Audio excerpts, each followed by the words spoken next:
గాడిద చేసిన మేలు. చందమామ కథ. మొరాకో దేశంలో ఒక నగరం బయట ఒక బావి ఉండేది.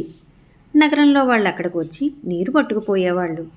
ఒకనాడు ఆ బావి ఉండే ప్రాంతంలో ఒక ఖర్జూర చెట్టు కింద మన్సూర్ అనే యువకుడు కూర్చుని నీళ్ల కోసం వచ్చే పోయేవారిని చూస్తున్నాడు. అతను బొత్తిగా ఒంటరిగాడు. అతని తల్లిదండ్రులు పోయారు. దూర గ్రామంలో ఒక పెద్ద తండ్రి తప్ప అతనికి ప్రపంచంలో బంధువులెవరూ లేరు. ఒక యువతి బావి వద్దకు వచ్చి తన కడవ నింపుకుని ముఖానికి అడ్డం ఉన్న మేలుముసుగు తొలగించి మంచినీరు తాగింది. మన్సూర్ ఆ పిల్లని చూస్తూనే గాఢంగా ప్రేమించాడు. ఈ జన్మకు తాను మరొక స్త్రీ కేసి చూడలేనని అనిపించింది. అందుచేత అతను ఆమెను అనుసరించి నగరంలో ఉండే ఆమె ఇంటికి వెళ్ళాడు. ఆ పిల్ల పేరు అమీనా. ఆమె తండ్రి వర్తకుడు. మన్సూర్ ఆయనను కలుసుకుని, మీ కుమార్తెను పెళ్లాడగోరుతున్నాను అన్నాడు. అమీనా తండ్రి అతన్ని చూసి చిరాకు పడలేదు. మన్సూర్ అందగాడు, బుద్ధిమంతుడును. చూడు నాయనా, మా అమ్మాయిని ఇంకా చాలామంది పెళ్లాడగోరుతున్నారు. నేను కూడా ఏదో ఒక సంబంధం త్వరలోనే స్థిరం చెయ్యాలి. అమీనాను నీకు స్థిరం చేయడానికి నాకేమీ అభ్యంతరం లేదు. కానీ ఒక్క షరతు, నా పిల్లకు కట్నం ఇచ్చి తీరాలి. 500 తులాలు వెండి ఇచ్చావంటే నీకే పిల్లనిస్తాను అన్నాడు వర్తకుడు. మన్సూర్ దగ్గర ఉన్న వెండి అంతా కలిపితే 30 తులాలు మించి లేదు. 500 తులాలు వెండి అంటే కాస్త పెద్ద మొత్తమే. కొంచెం వ్యవధి ఇవ్వగలరా అన్నాడు మన్సూర్. అటే ఇవ్వలేను. 10 రోజులు గడువిస్తాను.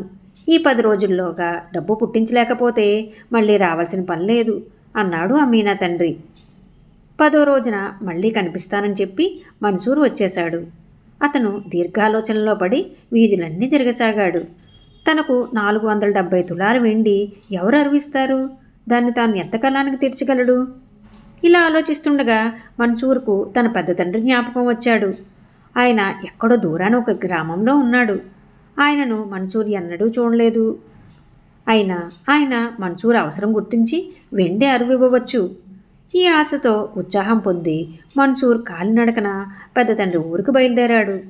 దారిలో పొద్దూగితే ఆ రాత్రి దారి పక్కనే పడుకుని తెల్లవారుగానే లేచి గ్రామం చేరి కనిపించిన మొదటివాణ్ణి, ఫలానా వారిల్లెక్కడా అని అడిగాడు. ఈ సందు వెంబడే వెళితే కుడి ప్రక్కన ఇల్లు కనిపిస్తుంది. గుర్తుపట్టడం తేలికే. ప్రహారీ గోడ కొంత పడిపోయి ఉంది. ఇల్లు పూర్తిగా కూరటానికి సిద్ధంగా ఉంది అని ఆ మనిషి గుర్తు చెప్పాడు. ఆ ఇంటిని చూసిందాకా మన్సూర్కు తన పెద్ద తండ్రి డబ్బున్నవాడనే నమ్మకం ఉంటూ వచ్చింది. ప్రహరీ గోడ కూలిపోవటమే కాక ఆవరణ నిండా రాళ్ల కుప్పలు, చెత్త ఉన్నాయి. ఇంటి ముందు కట్టివేసి ఉన్న తెల్ల గాడిద ఒకటి ఎముకలు వెళ్ళుకొచ్చి అస్థిపంజరంలాగున్నది. అది మన్సూర్ కళ్ళలోకి సూటిగాను ఆశగాను చూసింది. నాకింద తిండి పెట్టలేవా అని దాని కళ్ళు స్పష్టంగా అడుగుతున్నాయి. దాన్ని చూడగానే మన్సూర్కు జాలి కలిగింది. ఆ గాడిదకు వయసు అటే లేదు.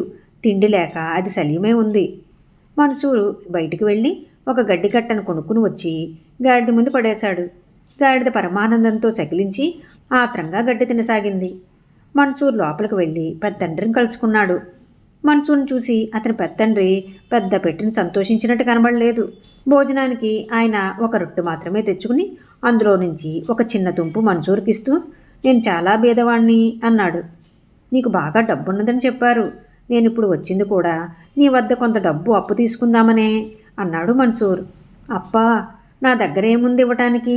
కటిక పేదవాణ్ణి అన్నాడు పెద్దండ్రి. అల్లా నిన్ను దయచూచుగాక అన్నాడు మన్సూర్. మర్నాడతను బయలుదేరదామనుకుంటూ ఉండగా పెద్దండ్రి, నువ్వు కూడా తోడురా, గాడిదని సంతలో అమ్మేద్దాం, అది మేతదండుగ్గా ఉంది అన్నాడు. ఇద్దరు గాడిదను సంతకు తీసుకుపోయారు. దానికి 10 తులాలు వెండిదాకా ధర పలికింది. ఆ గాడిద తనకేసి మనిషి చూసినట్లు చూస్తూ ఉండటం మన్సూర్ గమనించాడు. దాని కళ్ళు నన్ను నువ్వే కొనుక్కో అని అడుగుతున్నాయి. మన్సూర్ ముందు వెనక ఆలోచించకుండా, పెదనాన్న, నీ గాడిదను నాకే అమ్ము అనేశాడు. అలాగే కొనరా బాబు, 20 తులాలు వెండికి అమ్మేస్తాను అన్నాడు పెద్దండ్రి. బేరం ఆడడానికి కూడా లేదు. నాతో పాటు మా ఇంటికి వచ్చి సొమ్ము తీసుకో అన్నాడు మన్సూర్. ఇద్దరూ నగరానికి వచ్చారు. మన్సూర్ తన దగ్గర ఉన్న 30 తులాల వెండిలో 20 తులాలు పెద్దండ్రికిచ్చి తాను మరింత పేదవాడైపోయాడు. అతని పెద్దండ్రి ఆ సొమ్ము 2ని పెట్టుకుని తన గ్రామానికి పోతుండగా దొంగలు ఆయన్ని చంపేసి సొమ్ము కాజేశారు. తనకున్న ఒక్క బంధువు పోయాడని తెలియగానే మన్సూర్ తెల్లగాడి మీద పెద్దంటి గ్రామానికి బయలుదేరాడు. ఎందుకంటే ఆ పోయినవాడికి ఉత్తర క్రియలు చేసే బాధ్యత అతనిపైనే ఉన్నది. ఈసారి మన్సూర్ తన పెత్తండ్రి ఇల్లు శ్రద్ధగా గాలించాడు. అది నిజంగానే పేద కొంప. ఎక్కడ ఎర్రయ్యగాని దాచిపెట్టిన లక్షణాలు కానరాలేదు. మన్సూర్ బయలుదేరిపోతుండగా గాడిద ఇంటి గోడను సమీపించి ఒకచోట ముందు కాలితో మట్టిని గోరసాగింది. డబ్బు అన్న ఆలోచన మన్సూర్ తలలో మెరిసింది. అతను పొరుగు వాళ్ల దగ్గర ఒక పార అడిగి తెచ్చి గాడిద గోరిన చోట తవ్వనారంభించాడు.